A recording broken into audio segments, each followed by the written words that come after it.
Bonjour et bienvenue dans notre nouvelle émission Impact Life.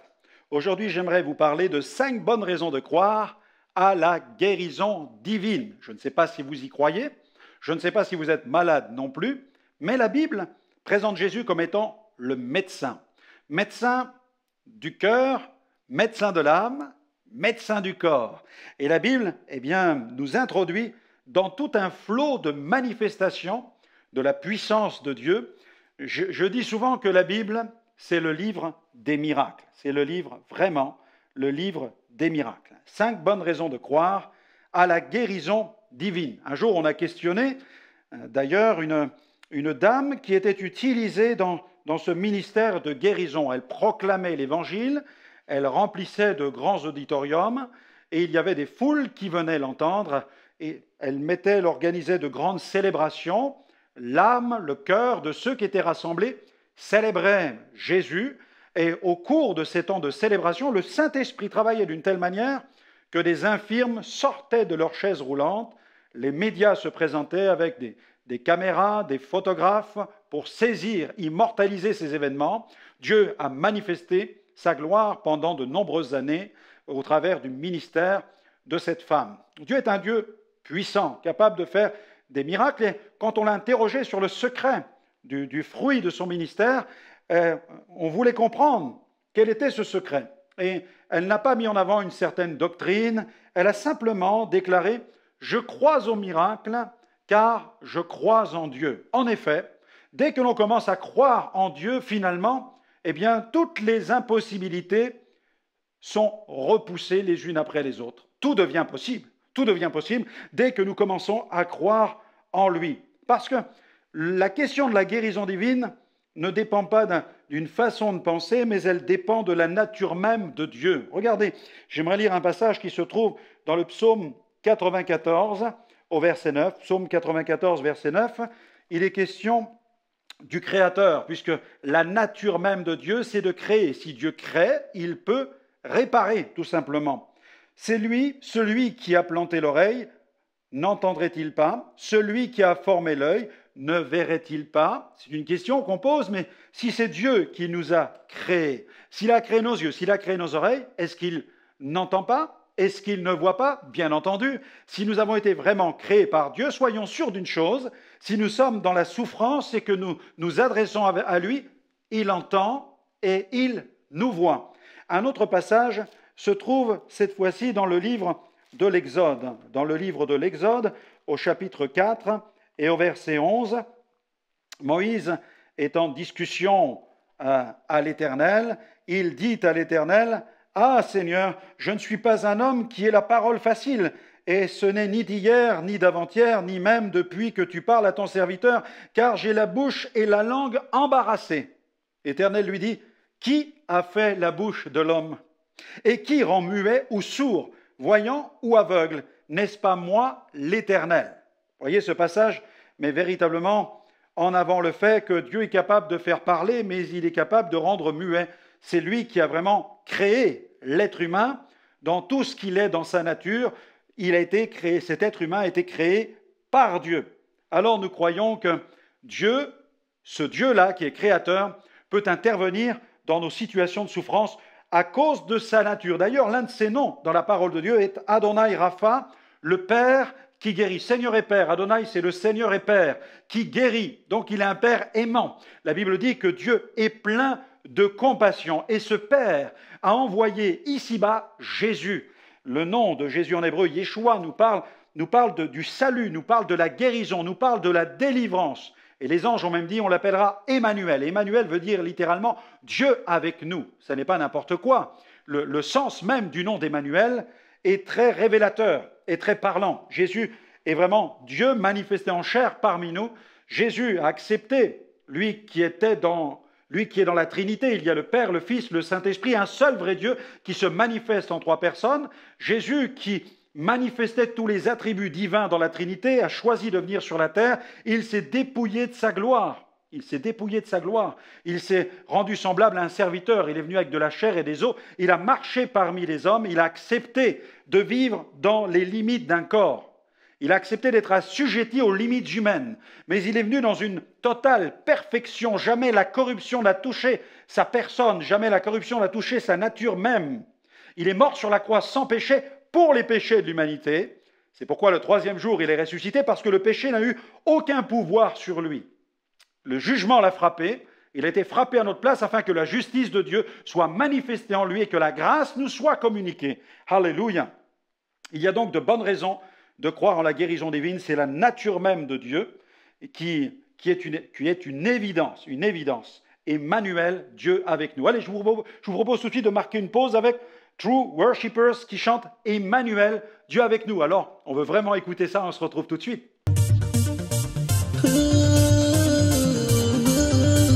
Emmanuel, il est parmi nous, avec nous, parmi nous.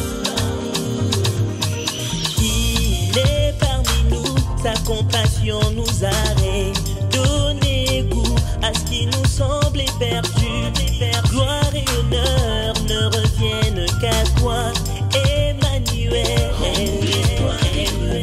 Et mon âme le loue pour ce qu'il a fait pour moi, que nos âmes s'agenouillent.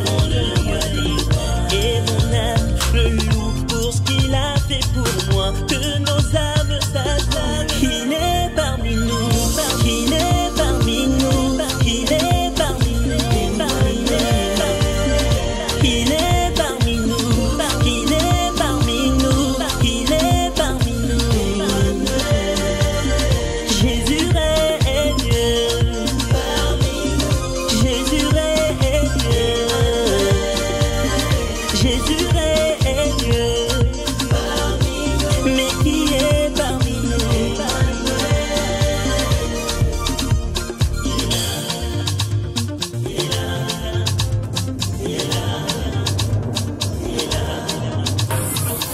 Nous te louons, nous t'adorons, car tu es digne de gloire. Ton amour sur la croix me ramène à croire que près de toi, Emmanuel, tu me rajeunis. C'est dans mon cœur, tu veux un roi, seul toi me suffit, toi me suffit. Mon âme le loue pour ce qu'il a fait pour moi, que nos âmes s'agenouillent devant le roi divin. Et mon âme le loue pour ce qu'il a fait pour moi, que nos âmes s'agenouillent.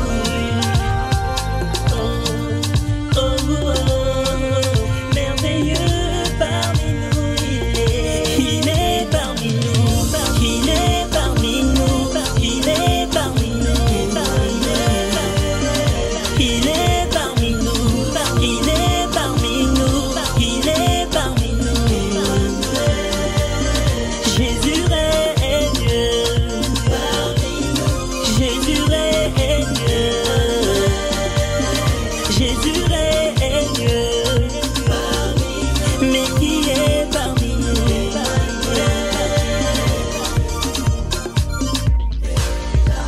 Il est là,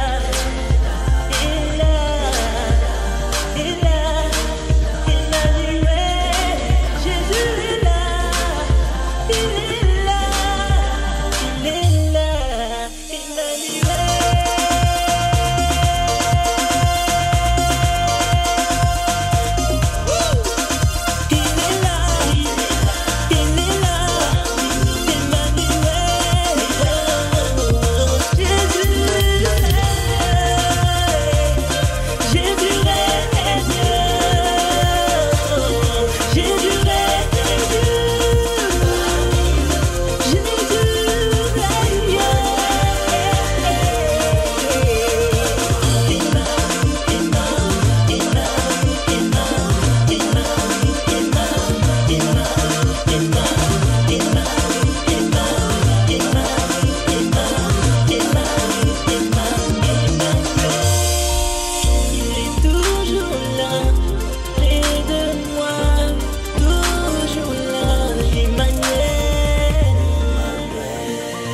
Emmanuel est parmi nous, Emmanuel est parmi nous, Emmanuel est parmi nous. Merci à ce groupe d'avoir exalté le nom de Jésus Donc, de bonnes raisons de croire à la guérison, c'est la nature même de Dieu. Ce sont les miraculeux eux-mêmes. Lorsque l'aveugle qui est guéri, eh bien dit, quand on le questionne, il dit « J'étais aveugle, maintenant je vois », eh bien, qui peut résister à une telle déclaration? Les miraculeux eux-mêmes. Et puis, il y a aussi les vertus de la foi, qui sont aussi de bonnes raisons de croire. En juin 1996, un sondage qui était réalisé par Times Magazine et CNN a révélé que 64% des Américains sont d'avis que les médecins devraient prier avec leurs patients. C'est important qu'il y ait aussi collaboration entre la médecine et la foi, parce que la science a ses guérisons, la foi a ses miracles, tout simplement parce que la médecine a ses limites. J'ai confiance en la médecine, mais je n'ai pas une confiance aveugle, mais j'ai une confiance aveugle en Dieu qui a donné l'intelligence aux médecins et qui, lorsque le médecin est dépassé et atteint toutes ses limites, Dieu peut prendre le relais et intervenir dans ma vie pour venir à mon aide, me secourir dans tous mes besoins. Alléluia! Dieu soit béni. J'étais en Argentine d'ailleurs il y a quelques années et on m'a invité officiellement à venir dans un hôpital où tous les personnels de santé étaient rassemblés, chirurgiens, anesthésistes, médecins, infirmières, aides-soignantes, tout le monde était là. Il y avait des dizaines et des dizaines de personnes. J'ai pu prier pour chacun d'entre eux. On m'a demandé de prier pour toutes ces personnes afin que Dieu leur vienne en aide. C'est ce que Ambroise Paré, qui était un des pionniers de la médecine, eh bien, il a dit, évoquant les soins qu'il prodiguait aux malades, il a dit « J'ai pansé la plaie, mais Dieu l'a guérie. » Et il nous faut croire en l'assistance divine dans ce domaine. Et puis, il y a les propriétés guérissantes des Écritures. Dans la Bible, il y a 152 scènes qui traitent du miracle. Dans l'Ancien Testament, vous en avez 70, 82 dans le Nouveau Testament.